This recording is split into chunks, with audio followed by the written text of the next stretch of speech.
YouTube channel SDBM entertainment की प्रस्तुति सिंहासन बत्तीसी की कहानी भाग 1। धारा नाम की एक नगरी थी। भोज नाम के राजा वहां रहते थे। उसका सिंहासन में 32 पुतलियां लगी हुई थी। राजा भोज पहले दिन ही सिंहासन पर बैठने के लिए उत्सुक थे। जब पहले दिन राजा भोज ने सिंहासन पर बैठने की कोशिश की तभी सिंहासन से पहली पुतली रत्नमंजरी प्रकट हुई और पहली पुतली ने राजा को अपना परिचय देते हुए कहा कि यह सिंहासन विक्रमादित्य का है और विक्रमादित्य के जैसा गुणवान और बुद्धिमान ही इस सिंहासन पर बैठने योग्य है। अगर यकीन नहीं होता है तो राजा विक्रमादित्य की यह कहानी सुनकर फैसला करना कि आप में ऐसे गुण हैं या नहीं। राजा भोज ने कहा, ठीक है, तुम कहानी सुनाओ। तब रत्नमंजरी ने राजा भोज को कहानी सुनाना शुरू किया। राजन, एक बार की बात है, अम्बावती नाम का एक राज्य था। वहां के राजा धर्मसेन ने 4 वर्णों की स्त्रियों से 4 शादियां की थीं। पहली स्त्री ब्राह्मण थी, दूसरी क्षत्रिय, तीसरी वैश्य और चौथी शूद्र थी। ब्राह्मण स्त्री से एक पुत्र हुए जिसका नाम ब्राह्मणीत था। क्षत्रानी से 3 पुत्र हुए जिनके नाम थे शंख, विक्रमादित्य और भर्तृहरि। वैश्य पत्नी से भी एक पुत्र हुए जिसका नाम चंद्र था और शूद्रानी के भी एक ही बेटे हुए जिसका नाम धन्वतारी था। जब सभी लड़के बड़े हुए तो ब्राह्मणी के बेटे को राजा ने दीवान बनाया, लेकिन वो अपनी जिम्मेदारी ठीक तरह से संभाल नहीं सका और वो राज्य छोड़कर चला गया।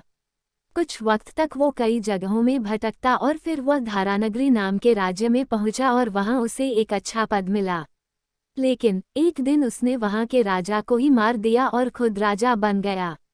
कुछ समय बीतने के बाद उसने उज्जैन आने का फैसला किया, लेकिन उज्जैन पहुंचते ही उसकी मौत हो गई। उसके बाद क्षत्रानी के बड़े बेटे शंख को लगा कि उसके पिता विक्रम को राज्य का राजा बना सकते हैं। ऐसा सोचकर उसने अपने पिता को ही मार डाला और खुद को उस राज्य का राजा घोषित कर दिया। सभी भाइयों को शंख के षड्यंत्र का पता चल गया और सब इधर उधर भाग गए। शंख ने ज्योतिषियों का सहारा लिया और उन्हें अपने भाइयों के बारे में ज्योतिष विद्या के सहारे से पता लगाने को कहा। ज्योतिषियों ने बताया कि विक्रम को छोड़कर उनके सभी भाई जंगली जानवरों का शिकार बन गया है। विक्रम अब बहुत ज्ञानी हो चुका है और आगे चलकर बहुत बड़ा सम्राट बनेगा। ये सुनकर शंख को बहुत चिंता होने लगी और उसने विक्रम को मारने की योजना बनाई। शंख के मंत्रियों ने विक्रम को ढूंढ निकाला और शंख को इसकी जानकारी दी। शंख ने एक तांत्रिक के साथ विक्रम को मारने की योजना बनाई। उसने तांत्रिक से कहा कि वो विक्रम को सिर झुकाकर काली की आराधना करने को कहो।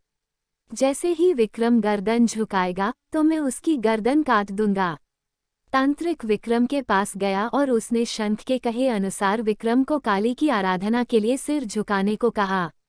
शंख भी वहीं छिपकर बैठा था। विक्रम ने महसूस किया कि मेरे ऊपर यहाँ खतरा होने वाला है।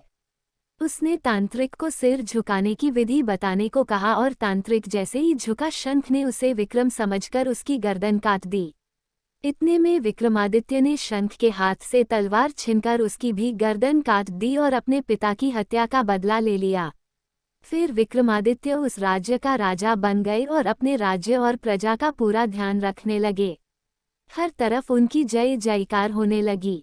एक दिन राजा विक्रमादित्य शिकार करने जंगल में गए। उस जंगल में जाने के बाद राजा विक्रमादित्य को बाहर निकलने का कोई रास्ता नहीं दिख रहा था।